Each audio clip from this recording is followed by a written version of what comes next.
Okay, it's a new format for all of us, isn't it? We've escaped from behind the Zoom screen and now we're meeting in person with headphones on. It's a little bit strange. Welcome to this session hosted by the Tribe Consortium. My name's Neil Crowther, not Ewan King as advertised. Ewan couldn't be with us today, unfortunately, but it means I have some very large shoes to step into, both metaphorically and if you've met Ewan, literally as well. I don't know about anyone else, but I have one of these strange experiences of having now re-emerged from behind our Zoom screens is you meet people in public, and I always find everyone's about several inches taller or several inches smaller than I imagined they were going to be, but it's very nice to be in a room with people having these discussions. I'm a convener of a movement called Social Care Future, as well as involved with the Tribe Partnership, and we were pleased to contribute to the Tech-Enabled Care Action Alliance report. Last year, Clinton and I spoke on the main platform here, and we talked about Social Care Future's vision. Our vision is that we should all, at every age and stage of our lives, be able to live in the place we call home, with the people and things that we love, in communities where we look out for each other, doing the things that matter to us. And it's been great. I wasn't here yesterday, but I was following on Twitter, and it was great just to hear how much of that rhetoric and that thinking seems to have permeated at least the debate and the discussion at this event. And that's what we're going to carry on in this session. I believe technology can be pivotal in the transition from what is an increasingly outdated, transactional, one-size-fits-all social care system to one where real power sits in the hands of people and communities to be the author of our own lives. And where we shift from this straining system of health treatment and life and limb care to growing the conditions for our health and well-being to flourish. And that's what we're going to be exploring for the next hour. But to get us in the mood, we thought we'd start by showing this incredible advertisement by Apple, which came out earlier this year. And if my tech colleagues could put the advert on now.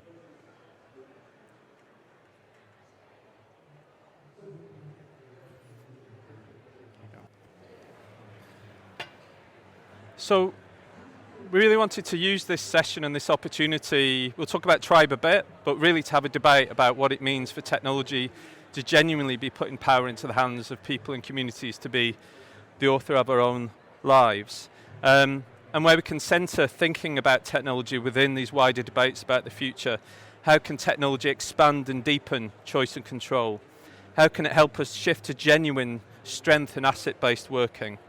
How can technology create more relational working? How can it bring us closer together, not push us apart? And how can it unleash the power of peer and community-led support? And fundamentally, how can it leave people and communities stronger and better positioned to support one another? Now, you'll have heard this word co-production a lot over the last 24 hours.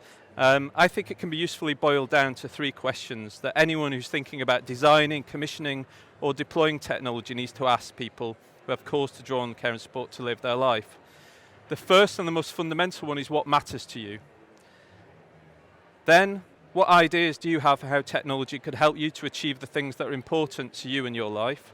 And thirdly, crucially, how can we be most useful to you? Ask those questions and be guided by what you hear, and I think the process of restoring power to where it matters most to people will begin. And to those ends, we're going to start by hearing from three brilliant thinkers, each of whom are drawing on, innovating with, and developing technological solutions to put power in their own and other people's hands to live the lives that they want to live. So I'm going to move over here like Graham Norton to the chair now. And I'll bring my headphones with me. Sorry. So I'm going to start with Karen. It's okay. So Karen, can I just ask you just to introduce yourself and just to briefly describe what your relationship is with care and support? Okay, hi everybody. My name is Karen McCormick. I am founder of In Charge. I have 4 children, and my eldest daughter has a learning disability and is non-verbal, and she's 21 now, and she has a personal budget.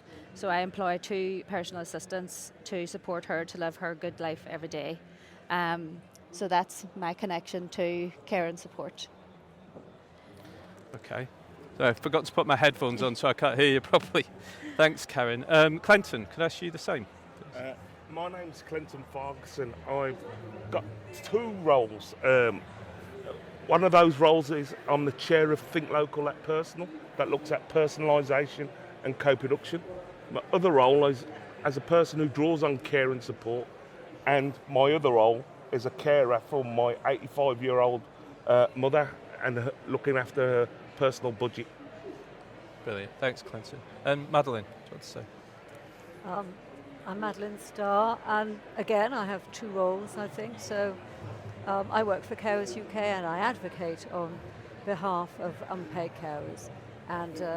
But it's a passion, and it's a passion because I am an unpaid carer, and I have a 36-year-old son with autism, who is at the very able end of the spectrum, which means he gets absolutely nothing from anyone. So my passion for the kinds of everyday technologies that can connect people and make their lives easier knows no bounds. Brilliant, thanks Madeline. I think this is a really important point that we often forget, is that the vast majority of care and support is created by, produced by people, families, communities, neighbours, not by the state. And even where the state is involved, it's often quite peripheral, isn't it, to people's whole lives, and that's what we wanted to explore today. So Karen, you've introduced yourself and your connection with this, but could you just tell us a little bit about the power, if you like, that you're seeking from technology in relation to both your own life and your daughter's life, but also others' lives? So I suppose the power that I want from technology is for my daughter to have more or most choice and control over her own life and how she does that. She's really motivated by technology. She's 21, she has a smartphone. There's not many things that do motivate her, so we want to capitalise on that and use that, but we want to do it in a way that supports me as a parent that's managing the staff, and also the staff themselves, so that we can make sure that she's safe, I want to know what a good day is for her, and capture that and be able to look back on that, but also what a bad day looks like for her. And that's where the insights, if we have a shared platform between myself, herself, the family members and the support staff, then if we can share those, it's quite often piecing together pieces of a jigsaw because she's non-verbal, to find out what actually is the root of today's maybe bad form or behaviour that that's kind of out of character. So, but really we just wanted to support her everyday life, and she has a really good life. And you've been developing an app to those ends? Yeah. So I couldn't find anything that was integrated that does more than, I can find individual apps that do the individual things, but I want an integrated system that I suppose I want to work. I'm a parent first and foremost, and that is lifelong caring responsibilities. And that brings some challenges as well, but also I want to work, so I want something that is user-friendly, that's intuitive, that just does what it needs to do. I don't want everything I can find is really systems-focused, not people-focused. And I want to be kind of from the grassroots values up, and not because somebody else has given it to us. So that's where we're hoping to get to. That's great. So technology really about your daughter's life and what matters to her, and how you can make sure that that's happening. That's great. Madeline, do you want to come in? Just your own personal reflections of the use of technology, but also in your role as in Carers UK. Yeah, it's interesting. I came to the use of technology for myself, not really for my son. We were ahead of it, if you like. But for my parents, who were both fabulously frail in the last 2 years of their lives, and me and my 5 siblings had to find a way of managing that. And we were quite dispersed, we were all working, we were all busy, we all have disabled children. How could we facilitate that? And we developed jointly our care coordination app through a brilliant partnership facilitated by Innovate UK, because at that time, I had discovered the power of technology, but I hadn't really discovered the power of it in relation to my own life, and oh boy, did I discover it then. And it was brilliant, and it was a journey that we took with carers who absolutely told us what they want. They absolutely told us what they didn't want. They didn't want a project management tool. They wanted something that was easy, accessible, could integrate. And we've worked hard to keep jointly simple ever since. But it's that drive to find something in your everyday life that works from digital information. I think digital information for those carers just coming into the system is an absolute essential, right the way through to more sophisticated technologies that actually enable our lives. A large part of my role then became to really build partnerships in this sector, which we have done and which we have found invaluable, I have to say, to make these things accessible to everyone. And when I say everyone, I don't only mean people in receipt of commissioned and funded services, because so many people don't receive them.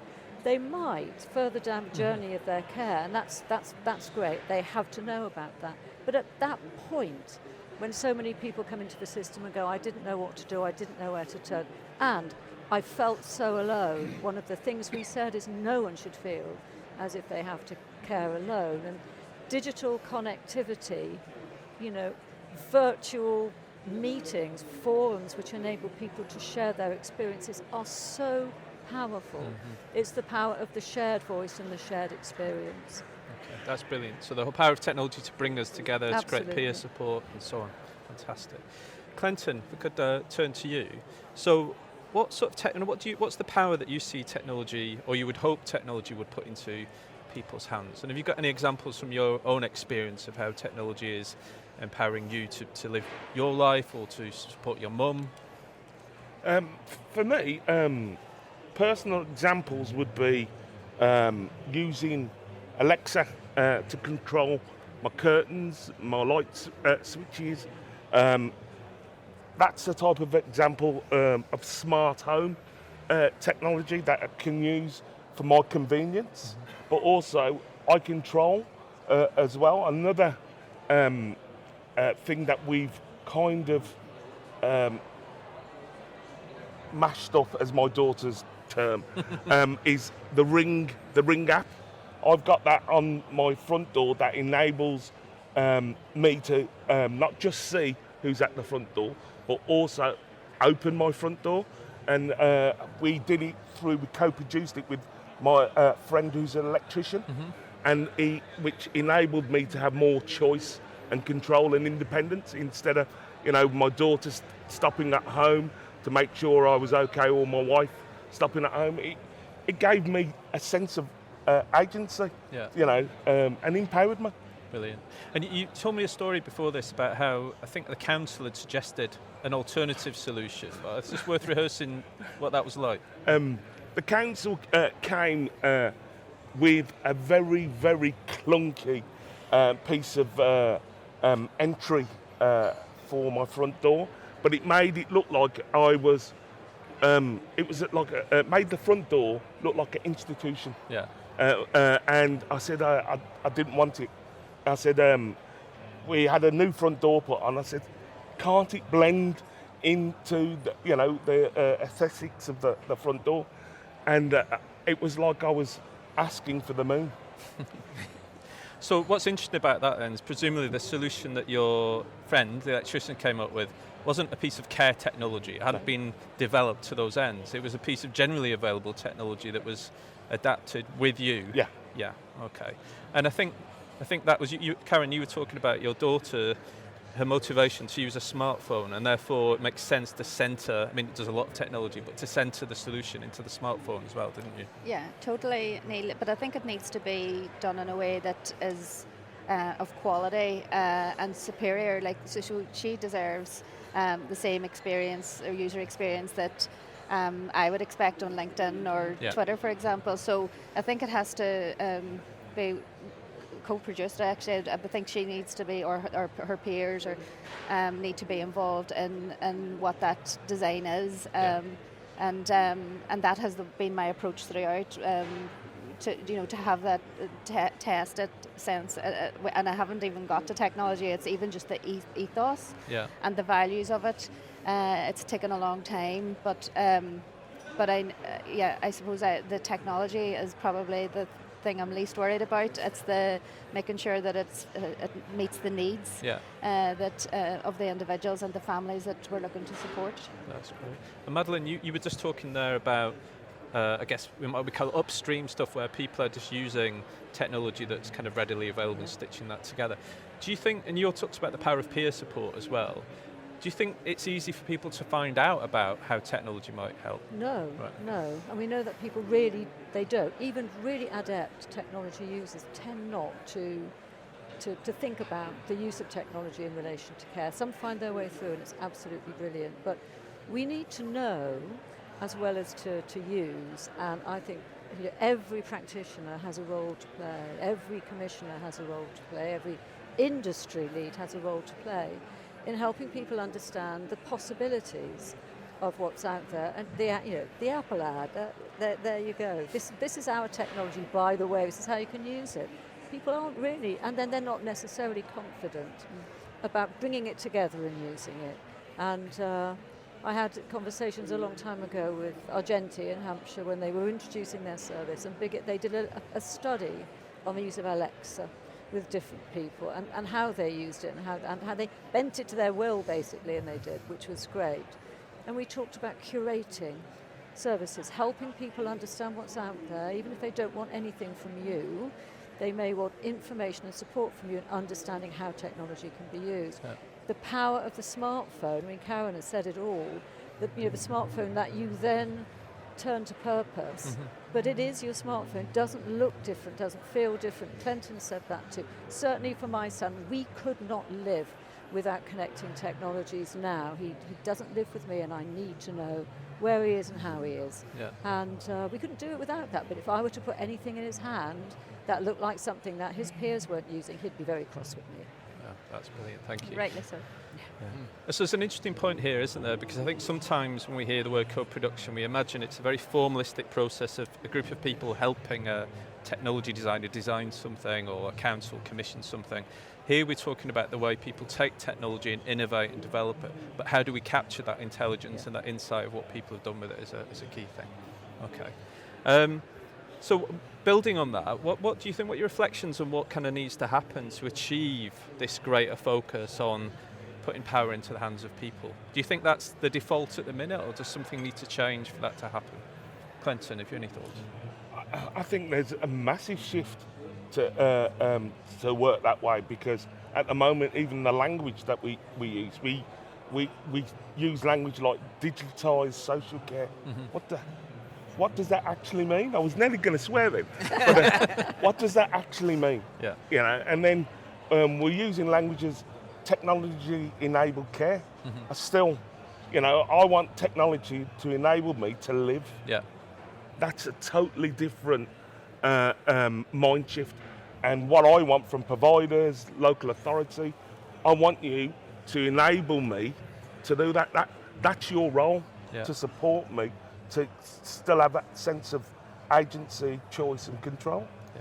But the other day when we were talking, you told us about an app you use on your phone in terms of petrol stations, or you just want to share about that?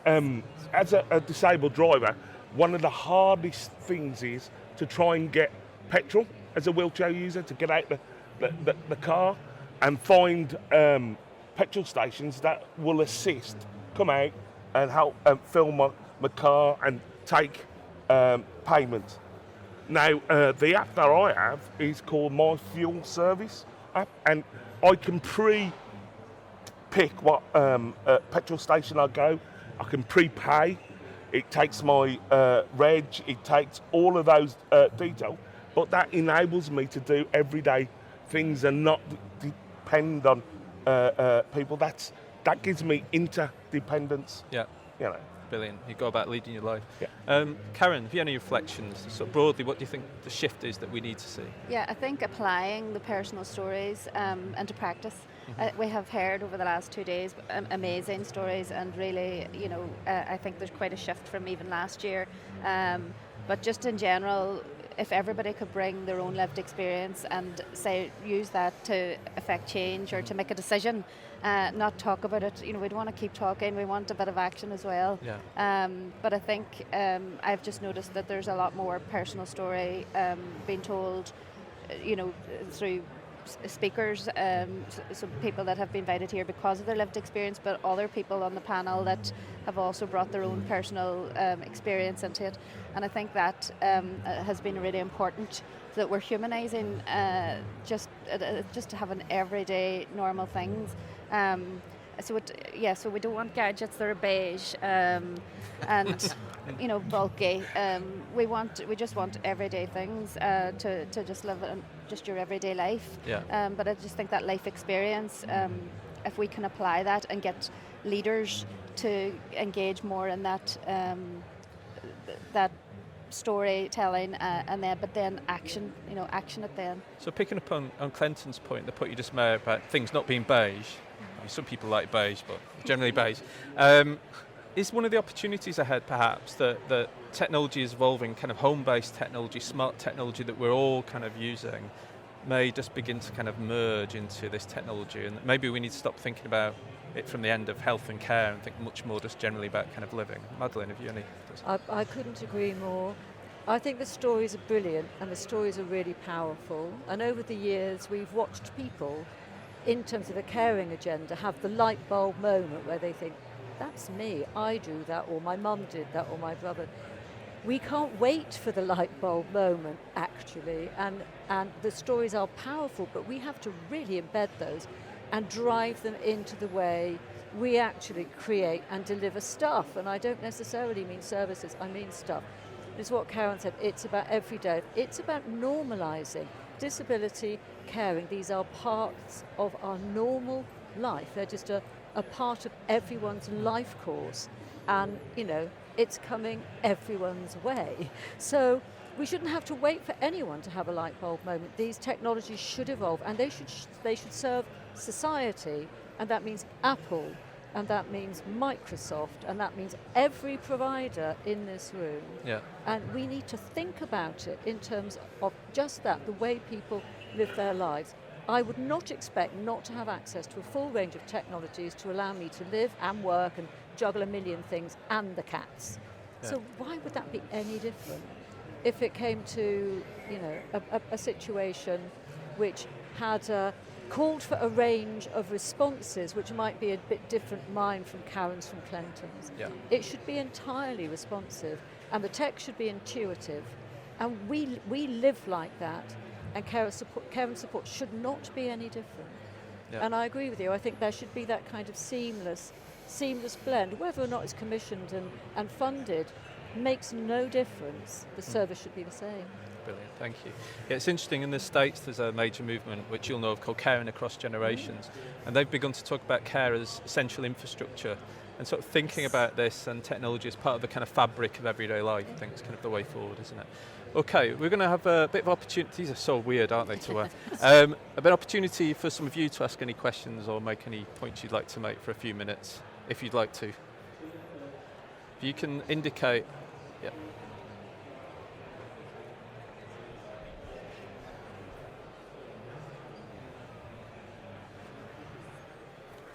Communication aid. You can see that because I need to use that equipment for my life to talk with, but they do forget. If I need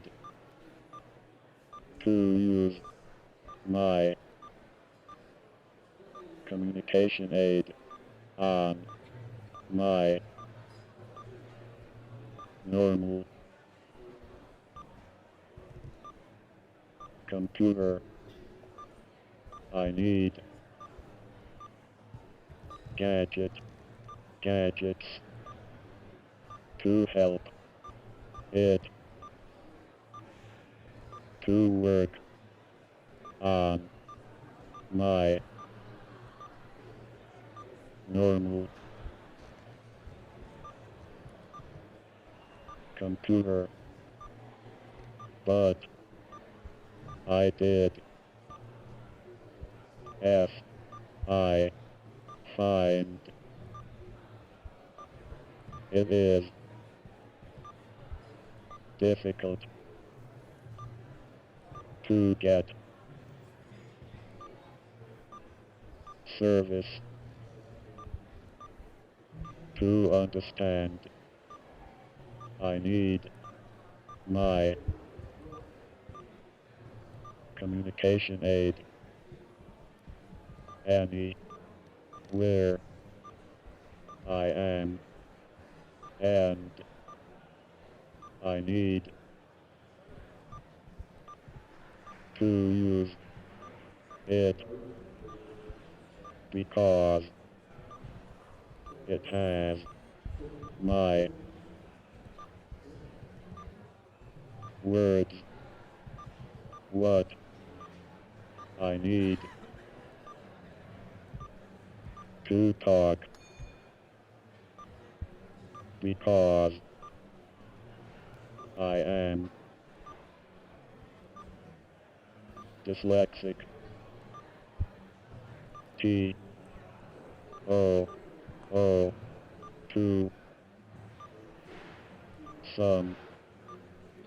sometimes, most times, I think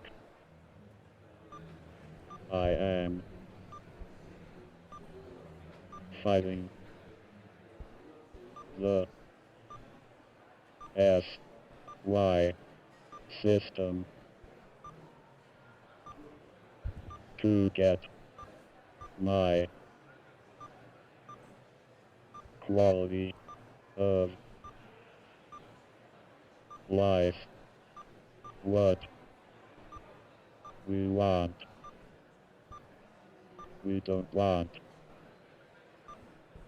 anything more, and that I am using communication aid. You can see that because I need to use that equipment for my life to talk with, but they do forget if I need to use my communication aid on my normal computer. I need gadgets to help it to work on my normal computer, but I did find it is difficult to get service to understand. I need my communication aid anywhere I am, and I need to use it because it has my words. What I need to talk because I am dyslexic too. Sometimes, most times, I think I am fighting the system to get my quality of life. What we want, we don't want anything more, and that.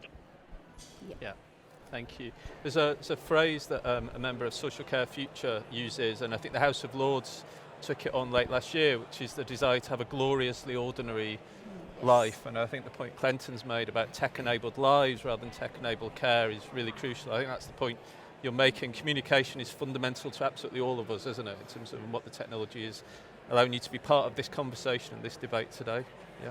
Can I Okay, just come thank in you. there, Neil? Peter, you know, we shouldn't have to ask anybody's permission to have quality of life, and I totally agree that we do. You know, that narrative has to change entirely. It has to flip on its head.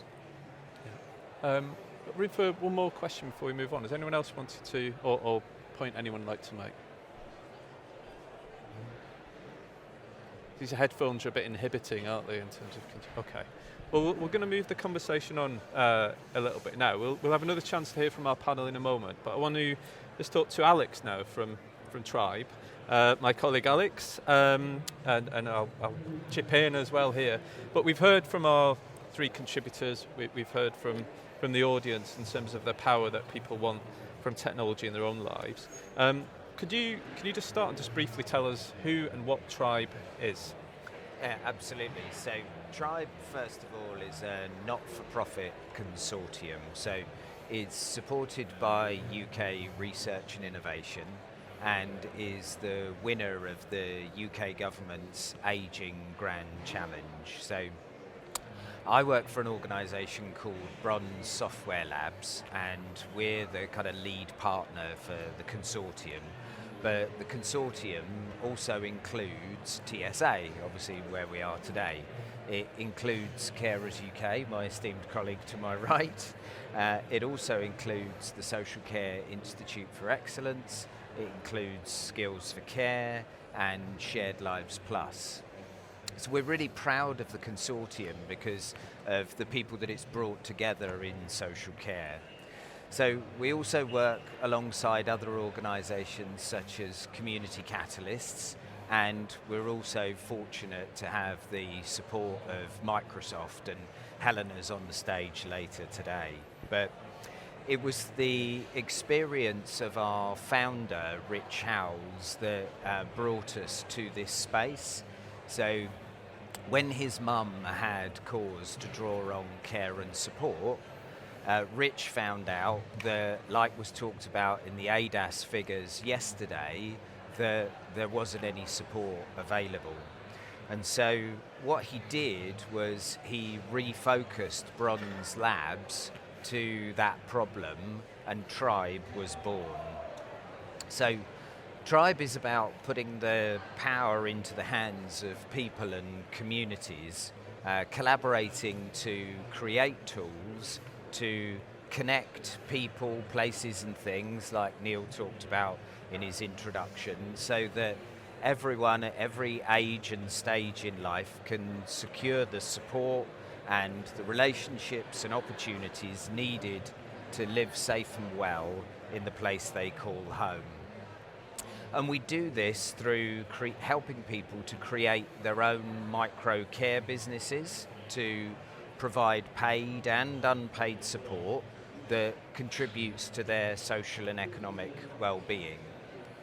The idea is that Tribe provides the operating system through which local communities of mutual support can grow and thrive.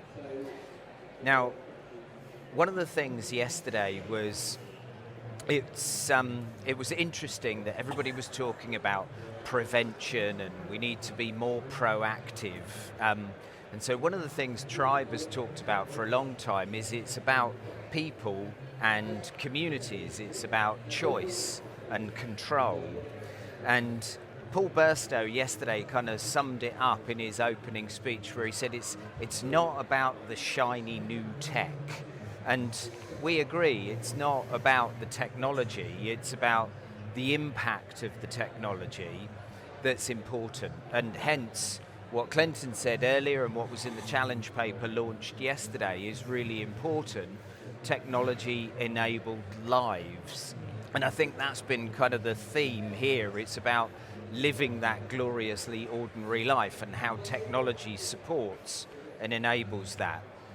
Now, we're a technology company, so we believe we're bringing real innovation to this space, and that includes machine learning, artificial intelligence, geospatial mapping of data, the Internet of Things, all sorts. But what's really important is at the core of that, it has to be that the technology does what people need it to do. So just as Karen described earlier on. So you've heard that technology is about supporting and enabling. It's not technology for technology's sake. And so that's why we like to work in collaboration. So we go by the motto of go slow and get it right, rather than fail fast and break things as we go. Brilliant. Thanks, Alex. So could you give me maybe a couple of examples of specific work that Tribe's doing at the minute to put power in people's hands? You talked about community micro-enterprises, for example, but I know we're also working collaboratively with the voluntary and community sector in certain areas. So could you just sort of put a bit more flesh on the bones in terms of how we're doing that? Yeah, absolutely. So Tribe is about harnessing technology to deepen and expand choice and control, as you said earlier on. And we do this in three main ways. So we're working with a range of partners to diversify the quality of things that are available for people to draw on. So things like community micro-enterprises, those micro-care businesses that I talked about. We're supporting volunteers and voluntary community social enterprises. You saw in one of the slides earlier on some of the areas where we're doing that. Social prescribing, various things. And all of those things are the foundation of what we call the blended model of care and support. The second way we do that is by mapping and bringing existing things together, because there's lots of stuff usually going on in a local area, and that can sometimes include other platforms, directories, all sorts of things. But that means that Tribe becomes an ecosystem, so it's not a single thing, it's lots of things brought together. So we're very much about working in collaboration. We've talked about co-production during this session. It's been talked about a lot throughout the last 2 days. So in particular, if there are any voluntary groups here today, I'm really keen to have conversations with voluntary groups about adding more voluntary groups to our co-production groups. And the third way we're doing this, again, you hinted at it in your intro, Neil, was we're developing new ways for people who draw on support to explore their goals, consider how they might best pursue them and connect them with the things that can help. So over the last year, we've been working on and prototyping an AI-curated, strength-based conversation. And we're going to integrate this with ChatGPT to take that forward. We're also developing virtual wallets and a thing called Business in a Box to help those micro care businesses. Now, there's lots of other platforms available out there, but they're usually about either finding or providing care. Tribe is about that blended model of support that I was just talking about bringing together the support, the relationships, the opportunities, the places, the things that help us to live that gloriously ordinary life that's been talked about. And Rich Amos talked about it so eloquently yesterday morning too. Now, bringing those things together, that might include what we recognise as traditional care and support. But for us, it's much more than that. And again, the challenge paper yesterday, it's technology-enabled lives. What everybody shared is about living that ordinary life. And that's what we believe in. That's great, thanks Alex. A person that's influenced social care future, a lot of person who thinking has, is a woman called Hilary Cottam, and some of you have may read her book, Radical Help, and I think what we're trying to do, what Tribe's trying to do, reflects a number of those principles, beginning with this idea of what matters to people, not what's wrong with people, what people's life goals are, how can their stories guide the way that people pursue support, and then we are able to connect them to things. But one of the other fundamentals in Hilary Cottam's book is the need to get away from the idea that this is just about cost and finance and spending. So the idea it's about connecting multiple forms of resources together around what people are actually trying to pursue in their own lives. And that's our ambition really, to use technology as a way to do that. Not the way, our way, part of that kind of change and making that happen. Was there anything else you just wanted to add about Tribe at all, Alex, at this point, in terms of other things that people might want? I mean, I think the important thing is about technology as a facilitator, as you were just describing there. It's not the be-all and end-all, it's the facilitator, it's the support, it's the enabler, it's not the be-all and end-all. Now, obviously everybody's aware of the workforce challenges in social care, and it was talked about at length in Sarah McClinton's presentation yesterday. So, the challenges behind that are complex, pay and so on and so on. But the technology that we've been developing with and for people to establish their own micro care businesses, community micro enterprises, is all about supporting people to skill up and then trade with kind of minimal transaction fees, removing the barriers to creating those businesses. Somebody I work very closely with talks about convenience and taking and having autonomy over your working life. And we believe that everybody knows about capacity being the issue in social care, but we believe that autonomy over people's working lives is how we'll be able to encourage people back to the sector, how we'll be able to keep people in the sector and encourage new people to join as well. Yeah, that's great. Yeah, there's obviously a key issue about pay in social care. We want to be part of the solution to that. This issue about good work, what do people value about the work, and how we can actually bring that back is also part of the mission. I'm going to come to all of you again in a second, but I just wanted to know if any of our panellists wanted to add anything or say anything. Karen? Yeah, I think if we do it well, Neil, if we can connect the technology that to serve people and people's needs, then there will be natural efficiencies, but they shouldn't be the driver, but they will be a consequence. And I suppose if we can identify efficiencies and savings, then what do we do?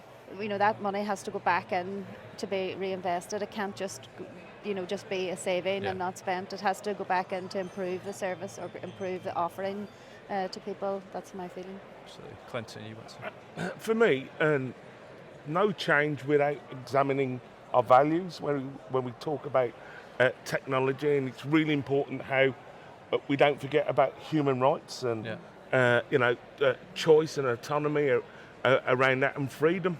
We forget a lot about that, and which technology has it can be very inclusive, it can be equitable, and it can create relationships for bring communities together. That's great. You sat on the Archbishop's Commission on Care as well, didn't you? Which was about kind of reasserting the kind of moral dimension to care, which needs to be part of this discussion as well. And I've observed that I think what feels different this year is the kind of rhetoric, the ideas have been embraced of social care future, of that idea of enabling flourishing lives, if you like. But there's still a challenge, I think, a lot of tech organisations, because actually their customers are not the people on the ground. Their customers are commissioners and others in the market. So often the rhetoric is there, but the focus is about digitalising care providers, monitoring the workforce, making savings, extracting data, and it's how I think we get that kind of balance between where we want this to go and making that a reality, which is the challenge for social care future about social care in the round. I think where technology is a reflection of that. I think our hope is, as Tribe, as a mission-led organisation, we can help that transition happen, I think. Can I just go back to the point about good work? Because I think that's absolutely critical. We heard yesterday a lot about the workforce challenges, and I know again this morning, and a lot was said about the competition from retail, hospitality. Good heavens, we shouldn't still be having these conversations, and we need to pay this workforce. We need to skill this workforce, and Tribe delivers that in I think a hugely exciting and innovative way. But we then have to value this workforce. We have to give people an opportunity to progress, to build portfolios which they can take from person to person, to demonstrate their skills, to bring their skills to play, and to create good work, good valued work, and to take out of the equation this dreadful view of the sector as unskilled and of course significantly undervalued. Good point. Thank you. Yeah, I suppose having a personal budget, we are a community or a micro enterprise, and I do value the workforce, so we pay well, and I have the freedom that the personal budget allows me the freedom to pay a higher rate, and for me it's really about future-proofing our family. So the knowledge that I carry for my daughter and managing her day-to-day activities and employing the staff. If anything were to happen to me, then that is all of a sudden in jeopardy, and she's sprung into a crisis situation and probably back into a service, and we want to avoid that at all costs. So that's really the preventative. To me, it's just future-proofing my family. But if we can do that at micro level, we contribute to the local economy. The local economy, we're employing locally, we're buying local services. My daughter is seen completely differently from how before she started. She's treated differently. It uplifts the community, and it brings people out of their shell. So, for example, she goes to a musical memories session each week, and she can't sing, she can't talk, but she dances, and it really. So she brings something to that group, and the older people really enjoy seeing her come. So it's about that minding each other as well. So I think it's as Clinton said, it's really all about the values, and if you get them right and kind of can spread them at that level, then it does uplift more than you more than you, isn't it a rising tide lifts all boats, isn't that it? Yeah, so it's about having a stake and then being able to be part of your community contributing to it. Totally, yeah. I don't know if some people may have seen there was a story on, I think it was on the BBC iPlayer, but it kind of went viral then. It was on BBC Breakfast about a man called Barry who had spent 30 years waving from a bridge in Stockton-on-Tees, I think it was, at passing trucks.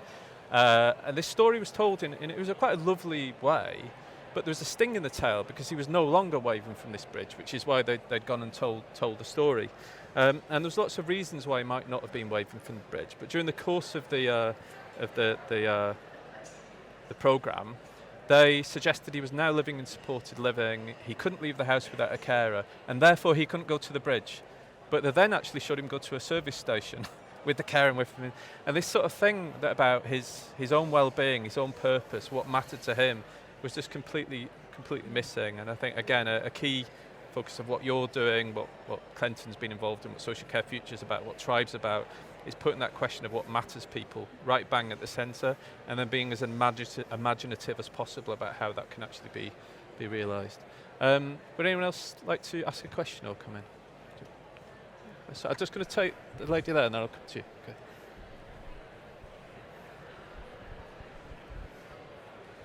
Hi, you've sort of touched on my question a little bit, but I'd like to ask, you've emphasised the importance of like personalised solutions and focusing on what matters to the individual, but I think that sometimes, I completely agree, but sometimes that can pose a barrier to scaling up the solutions. So I'm wondering how you think we can have that personalised approach, but at scale, and how you would approach that. Thank you. Do you want to? Yeah, I suppose in the technology that I'm trying to build, that's, there will be a core platform, but that it will be tailored then to the individual. So they'll be choosing their own outcomes, they'll be populating it with their own care plan if they wish. But it'll be about them, so they will have their one-page profile. They can choose what bits they need and what bits they don't need, and display it in a way that suits them. I suppose there's no one fix or one thing fits all. But I suppose if we can bring together as many things under one, I suppose I'm a parent of 4. We have WhatsApp groups pinging all the time, like that. Just if I could cut out all the noise, I would like just to focus on, right, do I need that information and I don't need another thumbs up or a thumbs down. I can't attend. So it's about, so I don't think there is one size fits all, but I think when the person is populating the technology with information and data that's important to them, and holding your own data and being able to share that then with whoever you choose, rather than data being held about you and you don't even know what's on file. That's my answer to that. I think data is your resource as well as money, as well as that kind of power and knowledge. So I'd like to add to that. So there's a great article that Helen Sanderson wrote. It's on LinkedIn, and it talks. I call it the Jodie expert article, because Jodie is the person who's drawing on care and support, and it talks about how the PAs that they recruited for Jodie had no social care experience. So what they did in their learning and development is they supported them to become an expert in supporting Jodie, and that's what they do. And that's how you do it at scale, is you become an expert in the person that you're supporting, because that's where your focus is, that's your job. It's a great article, I thoroughly recommend it, happy to share the link. Can I just say that I really don't see personalisation as a barrier to scale. If that were true, then there would be no commercial products. I mean, Apple deals in personalised services. We use them in a whole raft of different ways, and it's had no problem scaling. So I think this is a platform, a solution, a thing, a technology, a collective that is absolutely designed to scale, because it will accept and work with anything. So there's not a single solution, it's not a single product. It just facilitates the entry into the system of whatever is available. And I think that is, first of all, it's the ultimate localization and personalization, and the localization is incredibly important as well. But there is nothing to stop that going viral as far as I'm concerned, really not. No, I agree with that. I was going to say at the beginning, it seems to me in many other spheres of life, what you've seen technology do is put a huge amount of power into the hands of us, whether in politics, to communicate, to connect as consumers. Part of that power is this ability to personalise, to adapt very much around us. Yet we seem to see that as a challenge in social care. We do generally, but technology seems to me the option to mediate that, to actually create that personalisation through using them in those ways. So to bring you in.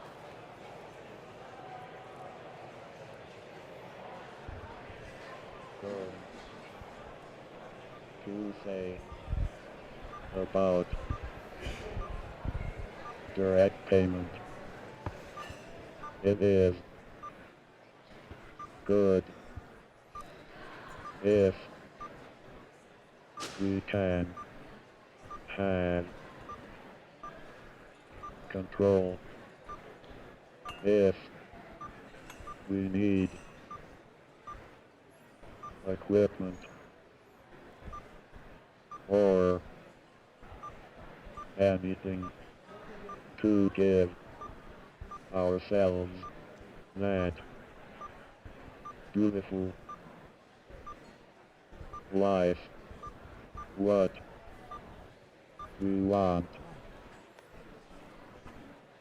Sometimes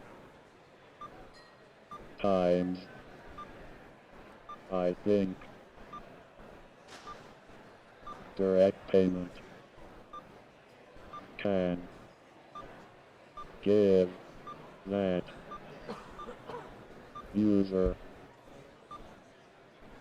to say to every company, you are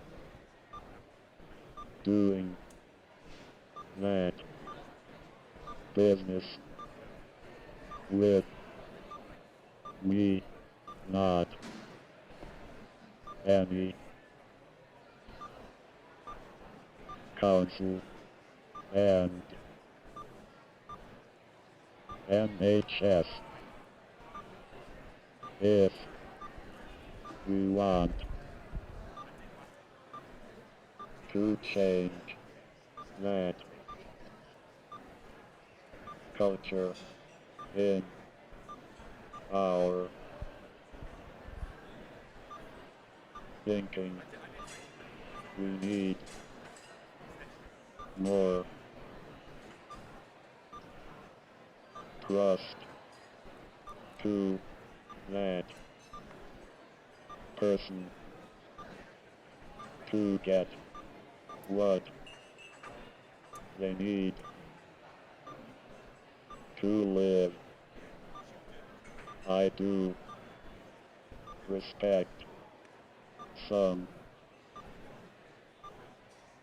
people, they need that support, but we need to change that direct payment, what it can do.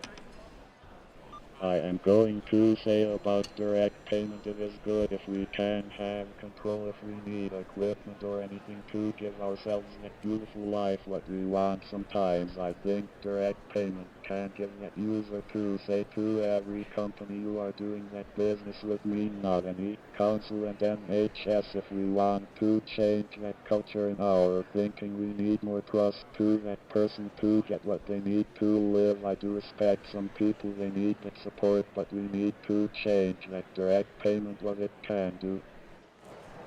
Thank you. Trust is huge. Trust is a huge Yeah. issue, yeah. And again, it's not just about technology, it's the whole agenda around direct payments and personalisation. Trust has been a real break, so we clearly need to address that. We're coming up to the end of our...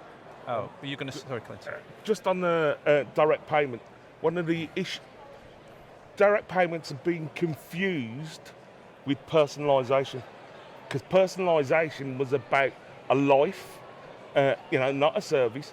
Direct payments is the vehicle to enable you to get that life.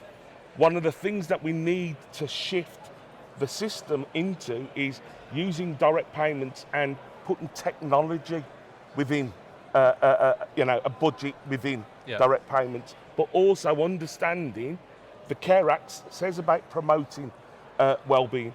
That is not fully understood and applied, because that's the foundation of a flourishing life, well-being. So it's a good piece of legislation for me. It is. It's strange, though, that people still seem to see well-being as outside of their core obligations when it is the primary duty that local councils have. I also, this is for another day, but I'm interested in whether or not we can build on direct payments and individual service funds just with a technological sort of solution and way forward as well. I'm not sure we've explored that yet, but let's not get into that a minute. With a minute left. That's my Thanks space. everyone. I'm going to do one thing at the end, which is Fantasy Technology League. I don't know if everyone's thought of something or not, but I'm going to ask each of our panelists just to say if there could be one kind of technological fix or thing that would transform their lives, the lives of people they care about. What would it be? I'll start with you, Madeline. I would embrace the realization of Star Trek's beaming technology that enables you to instantly transfer yourself. My son has for the past 6 years lived in Berlin and last year had a breakdown. And I needed to get to him, and I needed to get to him now. Now. That would simply transform my life, the ability to be in a different place instantly. I get that. My mum had a stroke back in January. She's doing okay, but yeah, the amount of travelling up and down to be able to just get there like that's a great one. Alex, did you have one, by the way? Mine was purely because of selfish reasons, the strength-based conversation work that we're doing with ChatGPT. So I'm kind of looking forward to that. Yeah, okay. Thank you. Karen. Yeah, mine's is noise cancelling, the technology. So just filtering out all the things I absolutely need to know and do, and stay focused on that. I've missed so many school meetings and things because I was like, oh, there's another one. So, but just we have school apps and we have football club apps, and so I would like, for a family, from a family's point of view, I would like just a filter of what do I absolutely need to do. So you want a personal assistant, really, don't you? Yeah. Yeah, okay. Brilliant, thanks, Karen. And Clinton? I want real world problems. My real world problem is getting on a train, waiting for somebody to put a ramp out for me. That's real world problem about ordinary lives. I'd like that I can just turn up and get on. And it's extraordinary, isn't it, that with our phones we can plot an entire journey yet still not achieve that thing. Absolutely. My fantasy will be to do events like this without wearing headphones. I know. It's very, very strange. Can I thank you all for coming along and listening, for contributing. I hope you found it interesting. Some of us will still be here afterwards, I think, for a bit if you want to come and have a chat with us. But thanks very much and enjoy the rest of the event. Thank you. Thank you.